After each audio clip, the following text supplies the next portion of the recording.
Welcome back again to my YouTube channel. And another day, another vlog po tayo ngayon sa panibagong loan application na ating i-review. So this time guys, ang ating spotlight po is na kay Happy Peso. Ito po ay bagong loan application ha. So ngayon guys, meron po siyang 777 loan reviews at 4.7 stars. So 1 week pa lang guys itong loan application na to, and ito nga daw is nagpapaloan daw ng 2,000 pesos to 50,000 pesos. So dito guys nakalagay sa ads niya na high credit limit at meron daw siya na 91 days up to 365 days. Biruin mo guys, 1 year to pay daw tong loan application na to. At yan po yung aalamin natin dito sa app na to. So ngayon guys, ako muna yung magta-try nito bago nyo siya i-install or bago nyo siya i-download. Kasi dito guys, after ko ipakita sa inyo yung screen recording ko, malalaman nyo dito kung okay siyang utangan or ito na ba talaga yung pinaka-aantay nating loan application sa ngayon. So bago tayo tumungo dito kay Happy Peso guys, para po doon sa mga hindi pa alam kung sino yung nanalo sa aking pa-weekly Gcash giveaway at pa-cellphone giveaway,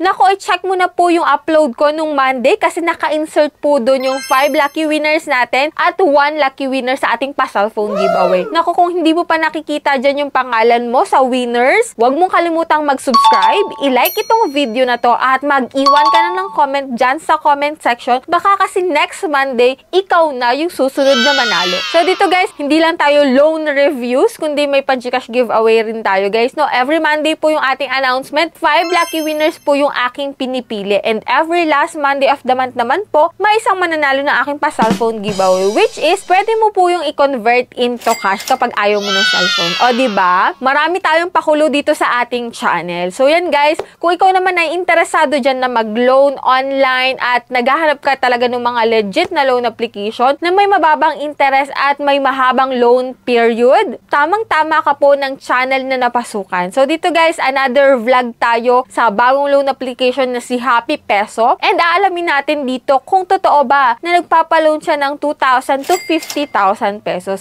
Kung hindi man, is magkano para sa first time yung maloloan natin dito. So if you're interested, keep watching.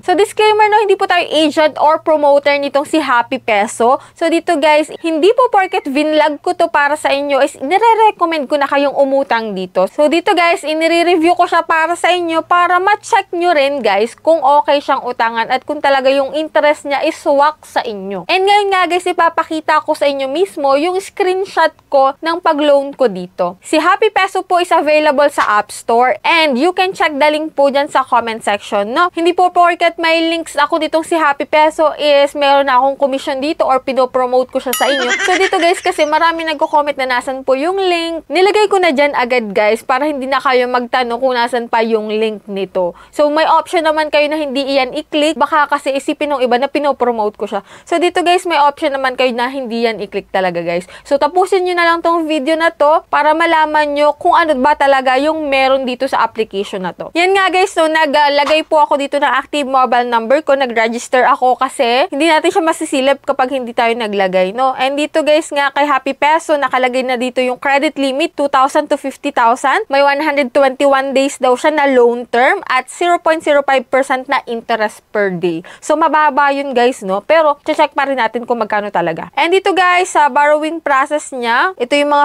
fill upan natin dito. Kaya kung ayaw mong magsayang ng oras pag-fill up nito, panuorin mo na lang to hanggang dulo. And ito nga guys, yung mga recommended ID type dito kay Happy Peso, which is driving license, TRC, SSS, passport, postal ID, UMID, TIN, voter ID, national ID, pag-ibig at health card. Yan po yung mga available lamang dito. And dito guys, mag-a-add ka po ng iyong facial information. So, click mo lang yung next dyan. And ito na nga, let us get to know you better. Ayan, pifill upan mo lang naman yung mga iyan. And dito guys, emergency contact, 3 po yung kanilang hinihingi. So, siguraduhin mo pa rin kung sino yung 3 na ilalagay mo dito kasi maaari nila yung tawagan or i-text ha. Dito guys sa withdrawal information, it's either e-wallet po or bank. Dito sa e-wallet, pwede po sa Gcash, Paymaya, GrabPay, Coins, Shopee, OmniPay, and yun lang. Yun, hanggang dun lang guys sa OmniPay. Pili ka lang dyan ng available sa'yo para makapag-proceed ka po sa next step. At dito nga guys, sa pinakang last step, dito na natin malalaman kung magkano ba talaga. So dito, ang pina-approve niya po na loan amount sa akin is 2,000 pesos at hindi ko pa po marireceive ng buo yung 2,000 pesos. So dito guys, may ibabawas siya na service fee na 800 pesos at ang amount to receive ko na lang is 1,200.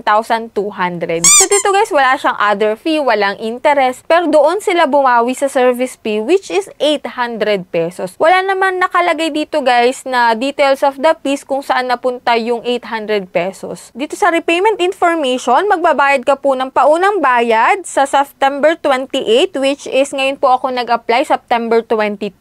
So balik 6 days lang, no? So balik pumapatak na 6 days lang to, no? And ang repayment amount ko po is 1,980 pesos. Yung 20 pesos po is mawi-waive kapag po nakapagbayad po ako ng full payment na 1,980 pesos. So dito guys, sa tingin nyo ba, okay ba para sa inyo na may ibabawas sa loan amount nyo na 800 pesos tapos 1-2 na lang yung marireceive mo tapos 7 days lang? So let me know your comment dyan sa comment section para ma-aware na rin yung mga bago palang magta-try na to at gustong mag-try dito para at least may idea sila na ganun pala dito sa application na to na may 800 pala na ibabawas tas 1-2 na lang marireceive ko. So doon pa lang maiisip nila kung go sila dito or hindi. So let us help each other po para makapagbigay ng konting awareness sa mga bagong naglalabasan ngayon na utangan online. Kaya kung ikaw ay first time, huwag ka muna basta-basta mag-i-install or mag-a-apply sa mga bagong naglalabasan dyan. I-check mo muna kung may review na sa YouTube para at least ma-aware ka na rin sa application na yun. At doon mo malalaman kung okay talaga siya para sa'yo. So that's it. Yan lang yung meron dito kay Happy Peso na bagong loan application. And sana nagkaroon kayo ng konting idea. And kayo na lang talaga yung mag-iisip kung go or hindi. And that's it. Sa mga hindi pa dyan nakasubscribe sa aking YouTube channel, kayo click na subscribe button. I-on mo na rin po yung notification bell para updated ka sa ganitong usapan. Lalong-lalo sa mga bagong naglalabasan ngayon na loan application. So, bye-bye na muna for now guys. See you on my next vlog.